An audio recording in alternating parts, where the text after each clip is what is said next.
स्वयंपाकात स्वादाची जान, डीएम मसाले तुमच्या घराची शान. छत्रपती शासन महिला गृह उद्योग कबनूर इचलकरंजी घेऊन येत आहेत अस्सल परंपरेची मराठमोळी चव म्हणजेच डीएम मसाले. मटन मसाला, चिकन मसाला, धणे पावडर, गरम मसाला, बिर्याणी मसाला, तिखट चवदार मसाले आणि चटणी म्हणजेच डीएम मसाले.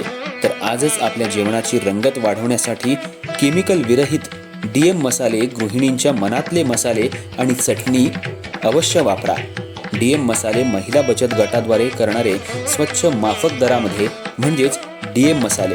संपर्क दिव्याताई मगदूम, मोबाईल 91 30 80 22 55.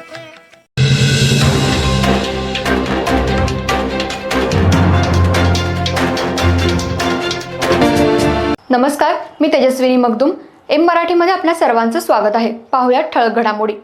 इचलकरंजी शहर परिसरात असलेल्या माधव विद्या मंदिर या शाळेत तिसरीच्या विद्यार्थिनीला महिला शिक्षिकेकडून मारहाण झाल्याबद्दल पालकांनी शिक्षण महामंडळाकडे आणि पोलीस ठाण्यात तक्रार दाखल करणार असल्याचं सांगितलं. शहापूर परिसरातल्या तुळजाभवानी अपार्टमेंटजवळ राहणाऱ्या एका चिमुकलीला शाळेत महिला शिक्षिकेकडून बेदम मारहाण झाल्याची धक्कादायक घटना उघडकीला आली. अमोल मारुती कोळेकर यांची मुलगी कुमारी अभिज्ञा अमोल कोळेकर वय 9 ही माधव विद्या मंदिर या शाळेत तिसरीत शिक्षण घेतेय. खेळाचा गणवेश परिधान करून न आल्याच्या किरकोळ कारणावरून शाळेतल्या महिला शिक्षिका सुजाता साळवी यांनी अभिज्ञाला मारहाण केल्याचा आरोप पालकांनी केलाय. दरम्यान आज सायंकाळी शाळेतून घाबरलेल्या अवस्थेत अभिज्ञा घरी परतली. तिनं शाळेत घडलेला प्रकार आई वडिलांना सांगितल्यानंतर तिच्या अंगावर वळ उठल्याचे दिसून आले. यामुळे पालकांनी तिला तत्काळ शहरातल्या आयजीएम रुग्णालयात उपचारासाठी दाखल केलं.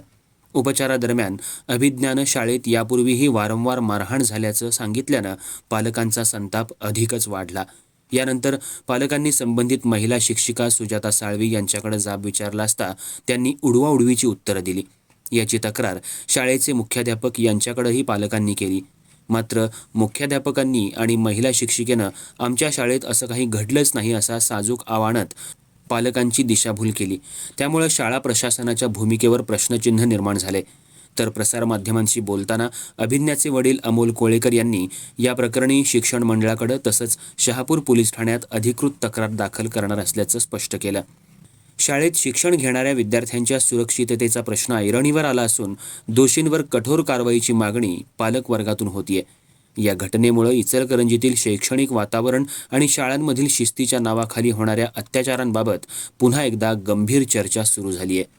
आज माझी मुलगी आहे 9 वर्षाची, तिसरीला शिकते शाळेत. तिला किरकोळ कोर्टचा ड्रेस का आणला नाही म्हणून शिक्षकाने अमानुषपणे तिला मारलेला आहे आणि याच्या गंभीर्याने सरकारने पण आणि शिक्षण अधिकाऱ्यांनी सुद्धा दखल घ्यावी ही माझी नंबर विनंती आहे. तिला कान वगैरे दुखतो, तिला पाठीला पण मारहाण केलेली आहे आणि परत ह्याच्या अगोदर पण 2 वेळा तिने मारलं होतं. आणि आता उद्या असं जर गोष्ट होत असतील तर आम्ही पोरांना शाळेत कसं पाठवायचं हा मोठा आपला विषय ऐरणीवर येतो. कोणत्या शाळेत? माधव विद्या मंदिर. कितवी शिकायला? आता तिसरी शिकायला आहे ती.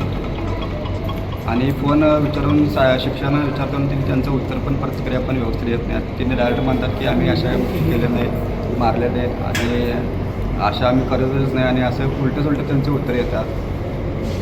याच्याबद्दल आपण आता गरीब गोर जनता आहे. आता आम्ही मुलाशी दिवसभर शाळेला पाठवतो.